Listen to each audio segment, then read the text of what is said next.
My people stand behind me, and as we crest the ridge, the elixir comes into sight. The ship engines are humming. I wonder what Lord Oliver intends, and then I see it. The ship's guns, equipped with high-powered plasma rifles and ion cannons, swivel in place. They're manned and ready to defend. Surrounding the ship, his troops create a 3-man deep barrier. Even with 100 shadows behind me, we are outgunned and outnumbered.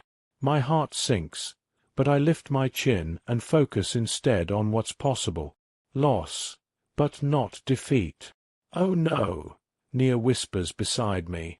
"How will we ever get through that?" I look at her. "We don't have to take them all down. We just have to get through to the ship."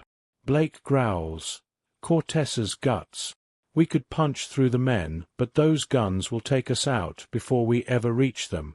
"I have an idea." Nia reaches into a deep pocket in Bellamy's coat and pulls out Hart's tablet. "Why didn't I think of this before?"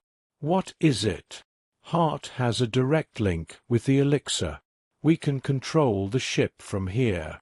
I lean over, trying to make sense of what's on the screen. "What do you mean?" "We can control their guns, their thrusters." "Well, we can't fire the cannons remotely, especially while they are manned. The Nerian controls override us. But we can prevent them from firing at us. That, at least, takes out that problem." "What about men?" "Well, it's like you said. We just need to get through to the ship. If you can get me onto the ship, I can release the cure and find Wish." "We can," I say. Nia turns to me. Her smile is as radiant as both solars combined. I catch my breath, my heart racing. "We can do this. We have to." I turn to Blake. "Blake, can you get us through?" Blake's face is lit up too. I can see his eagerness to get into the fight. "We'll hammer those men so hard they'll forget which way the solars rise in the City of Light." Janine touches my hand. "Be careful, Ty. Lord Oliver won't consider mercy when he finds you. You're expendable to him, but not to us." "I'll be careful." I turn to Nia.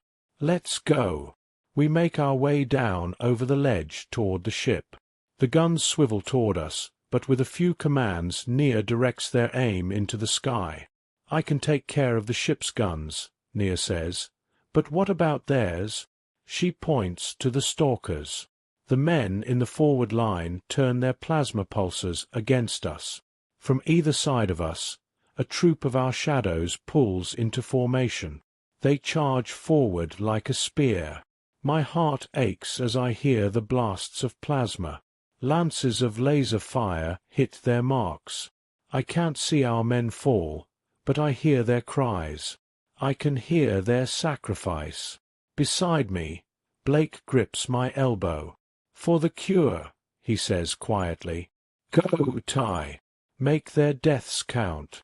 You must complete Captain Bellamy's mission." I nod and take Nia's hand in mine. She grips my fingers. I feel the heat burning through her skin. "You okay?" "I can do this." Through the channel of shadows, we charge forward. Either side of us the battle rages. Shadows and stalkers confront each other. Our shadows are armed with an arsenal of scrap weapons foraged from the land, but they face the superior firepower of the stalkers' plasma pulsers with courage. Around us, men fall in agony, pierced or singed by the weapons. I force myself to ignore their pleas for help. We race forward to the doors of the ship, which are just feet away, but between us stands another row of men. I glance at Nia beside me. She has to make it. As if sensing my decision, she turns to me. "No, Tay." "You have to do this, Nia. I can't do it for you." I feel her fingers tighten around mine, but I pull away. "Don't leave me. I have to make sure you get inside." With one last look, I lean forward and brush my lips across hers. I want to linger, but I force myself to break away. With a roar, I charge toward the stalkers. They stand firm as I rush them. I ram my shoulder into the nearest stalker. His chest is like a rock wall, but his feet shift and he falls to the ground. I turn and kick another stalker out of the way. For a moment, there is a break in the line. Nia has a clear path. I glance at her as she hesitates.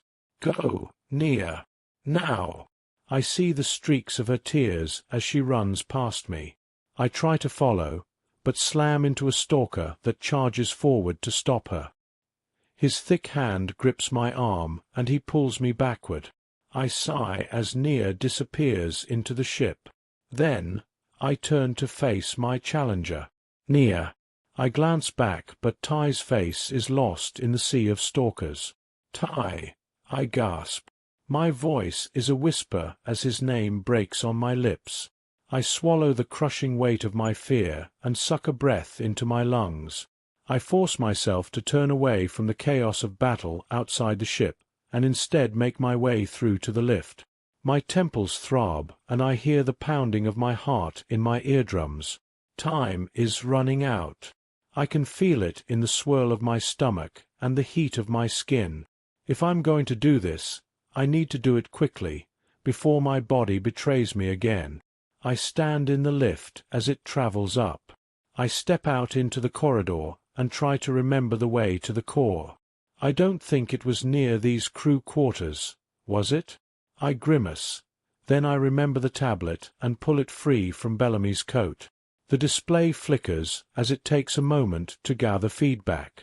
A map appears, detailing the long corridors, the lift, the crew quarters, the med lab. Ticks later, a small blue light starts to flash, and the display flickers again, turning three-dimensional as it scatters multiple ship layers across the screen. Homed in, the little blue flicker idles in a small room 1 floor down. Heart! I gaze at the beacon, and the small white dot pacing nearby. Wish! I turn back to the lift and race inside. I gasp in relief as the doors open on the empty corridor below. I head into the port wing and past the rec room. The cells beyond seem to serve a double use as both brig and storage. Wish glances up through the bars as I walk into the corridor. Nia! Wish! I cry, throwing my arms around her through the bars. She hugs me back, then pulls away, her lips turned down with concern. You're hot again, Nia. You're sick. You need to rest. I shake my head. There's no time. The shadows are fighting the stalkers. They're buying us the time we need to release the cure. Wish. We have to complete the mission. Wish shakes her head. Lord Oliver's men took the fabrication drive. Heart's jets hum as he crosses the cell toward us. His blue orb eyes are sharp and sparking. A thin line of blue cuts across his face. Twin eyebrows dip in a furious glare. They've disabled Elixir. What do you mean? I pause to listen, then add. Her engines are humming. Can't you hear them? He makes a low growl. They disabled her automation and took control by force. Oh! I plug the tablet into the system controlling the cell door. It's a simple hack. With the Elixir systems down, there's no defensive line, and the whole unit acts without any of its normal sentient systems. Hart paces the cell while he waits for the door to click open. The sparks of his jets flare with red highlights. Wish shakes her head. She pulls on the door as it clicks open. The metal bars swing inward.